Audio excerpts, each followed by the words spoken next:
Так, привет всем, с вами я, Джейни, это College Russian. У нас сегодня очень особенные гости. Вы уже знаете моего студента Илья, но сегодня с нами его жена, и она тоже говорит по-русски. То есть это очень круто, что они пришли, и мы будем делать с ними сегодня маленькое интервью об их времени в России, об их впечатлениях о России, о Сибири и так далее. So real quick, if your level of Russian isn't quite good enough to understand this interview that we're going to be conducting in Russian, we do have English subtitles, so make sure to be reading along with those so you can hear how two Americans met in Russia and learned Russian together and are now trying to improve their Russian and a little bit about them. You're going to be very surprised about how big their family is and so on. So definitely a lot of people are always talking about Ilya, он молодец, он такой крутой, я хочу говорить как он. A lot of people are saying, oh, I wish I could speak as good as Ilya. So you're going to learn a little bit about how these Mormon missionaries learned the language and what it's like to live in a country that you didn't choose for 2 years. And anyway, they came away from Russia with nothing but love for the place. And we will be talking about that in this 2-part video series. So let's go ahead and get started. Сначала, конечно, скажите, пожалуйста, немного о себе. Скажите немного о себе. Как вас зовут, где вы живете, где вы работаете и так далее. Я буду первой. Меня зовут Кейт. Мне 29 лет, и у меня 4 детей. Я учительница, я работаю в детском саду. Мне нравится йогой, и не знаю, что еще. Она такая молодец. Меня зовут Илай. Наверное, вы уже знаете меня. Мне 28 лет, то есть она старше меня. Это вот наш секрет, да? Больше не секрет, кстати. У нас 4 детей. Я учитель также. Я работаю в школе, я учу религию. Я преподаю религию ученикам. В 9 классе. Кейт часто говорят в России, когда у мамы, особенно молодой мамы, много детей, что она мать-героиня. Она мать-героиня, то есть герой такой. То есть она молодец, что она мать-героиня и еще занимается йогой. Какие у тебя хобби, Иля, скажи? Мне нравится заниматься спортом. Я занимался йогой 2 раза с ней, и она лучше меня. Но мне нравится качаться, можно так сказать, и также играть в баскетбол, в американский футбол. И здесь в Америке это нормально играть бейсбол. Никогда не слышал об этом в России. Да, это не очень популярный спорт. Да. Окей, хорошо. Теперь, наверное, у всех возникает такой вопрос. Откуда же американская пара? Откуда они оба знают русский язык? То есть скажите, откуда вы знаете русский? Так, я жила в Сибири на 1,5 года, и там я изучала русский язык. Даже это где мы познакомились в Сибири на самом деле. То есть это фото там с картой. Это называется здесь в YouTube, называется MTC. Это где миссионеры начинают миссию. Это где мы изучаем русский язык, чтобы там поехать, там жить. До того, как мы там живем, мы изучаем языку. Это как мы начали изучать русский язык. В нашей церкви мы верим в миссионерское служение, и мы получили призвание там жить и проповедовать. Это не нормально, не бывает часто. Мы просто думали, что мы в Америке, наверное, будем служить, но не так получилось. Мы не хотели или выбирали служить в России, но это как произошло. И мы так рады, поэтому, но, конечно, было чуть-чуть страшно и нервно, что там буду жить, но так получилось, мы так рады за то, что у нас была возможность там жить, особенно в Сибири. Это очень, очень крутое место жить. Да, когда вы читали, ну, вот на этой бумаге, что вы будете служить в России, какие у вас были мысли, то есть что вы думали, когда вы видели вот это место в вашем призвании, какие у вас были эмоции в этот момент? Я думала, что было как нельзя служить там. Что это нельзя жить американцам, да? Ага. Просто когда я прочитал, я там буду жить, я, честно говоря, я думал, что медведи гуляют на улице. Я просто Медведь. думал, как там жить, да? И скажите, потому что вы долго там жили, в каких городах вы жили? Я жила в Омске, в Томске, в Новосибирске, на левом берегу и в Красноярске. Ага, круто. Также я жил в Томске, после нее я жил в Кемерово первый, это очень красивый, сейчас. Не очень красивый город, но люди там очень красивые, Окей, добрые. Да. И после этого я жил в Красноярске также с ней, на самом деле. Она жила конечно, в другой квартире, но мы там жили в том же самом городе, в Красноярске. И также в Новосибирске на правом берегу. Если вы из Новосибирска, наверное, вы знаете, что есть левый берег, правый берег, и большая разница там. Как интересно. А вот какой город вам понравился больше всех? Я люблю Томск. Это как маленький город, симпатичный, есть как университет там. Много университетов. Много студентов. Да. И есть там место, называется класс-кафе. И это симпатичный и вкусный. И мне нравится готовить. На самом деле, мы не знаем, если класс-кафе еще открыто. Еще существует. Как давно, кстати, как давно это было? В каком году? В каких годах вы жили в России? Я вернулся 8 лет назад. 2000... Uh, 13? Не знаю, как сказать. В 2013 году. Да, 8 лет назад я вернулся. Она 9 лет назад вернулась, да? Да. Это сложно выбрать самый любимый город. В Кемерово есть много хороших людей, они очень добрые.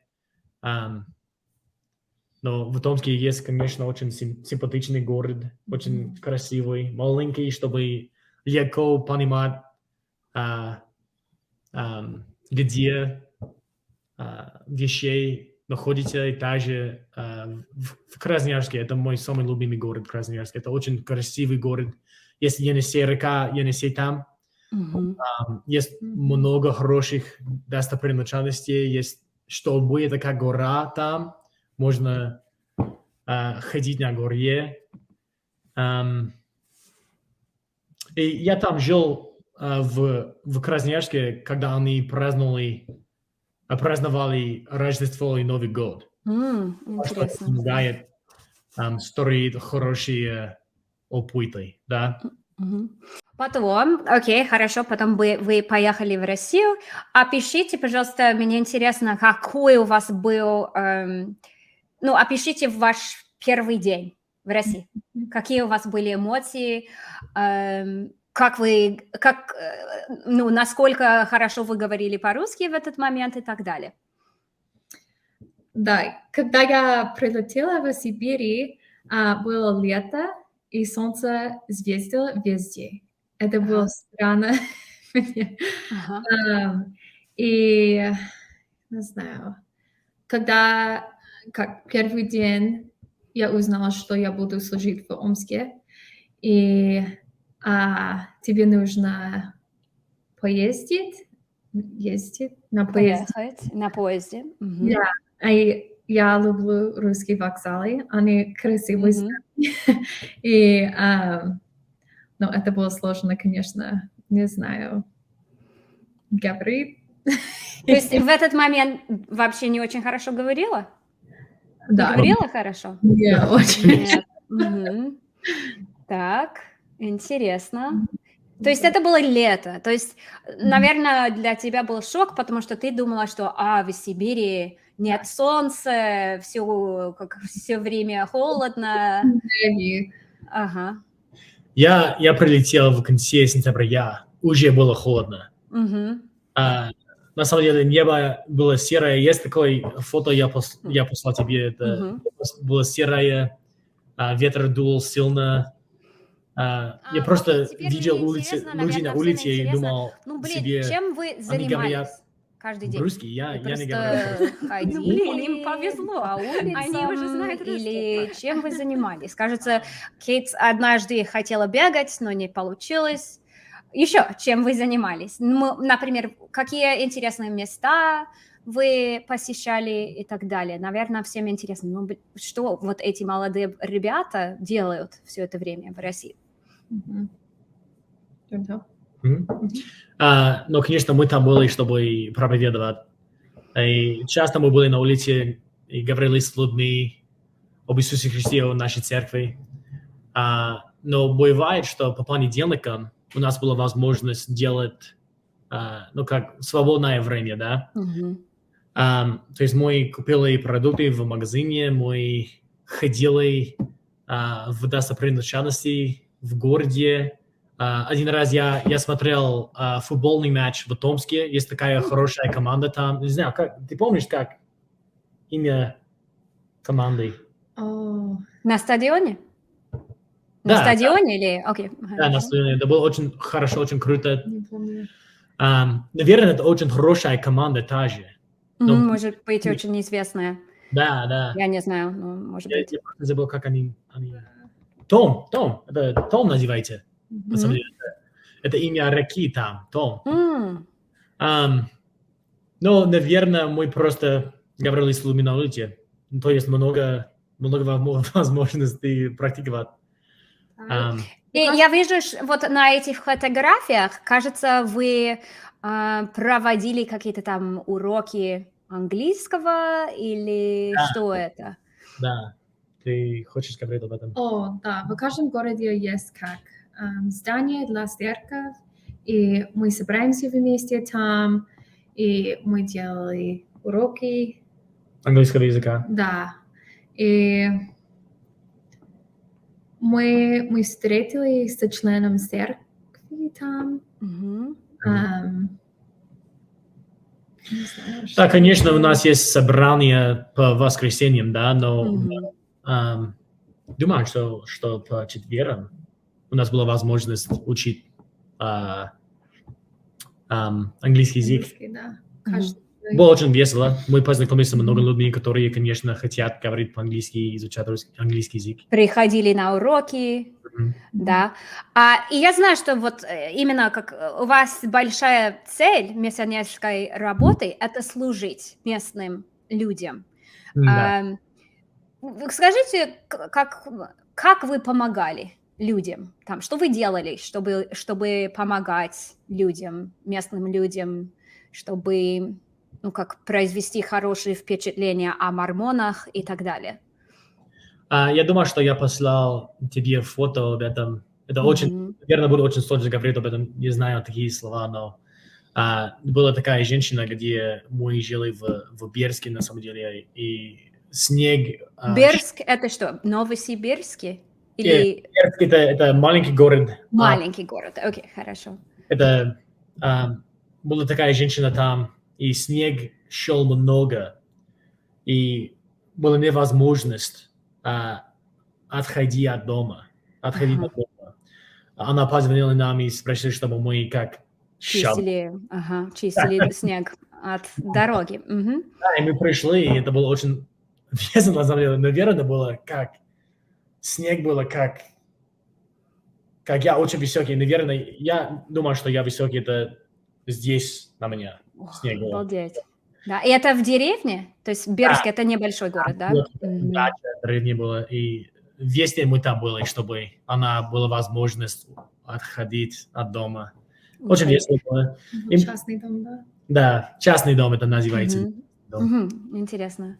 А вы А. служили когда-нибудь в больницах или в домах, или еще что вы делали? Помогали детям? Потому что, да, у всех этих миссионеров есть разные, как сказать, разные виды служения, и Мгм. они всегда стараются помогать всем местным. Наверное, это нормально в России делать ремонт каждый год. Ремонт. И Всегда ремонтировать. мы Ага. знали людям много с ремонтом. Это я на самом деле я узнал много, как делать ремонт там. Да, вот. И в России все умеют сами, своими руками делать ремонт в своем доме. Это круто. Конечно, мы были в больнице также. И, А что вы делали в больнице? Кому А. вы помогали?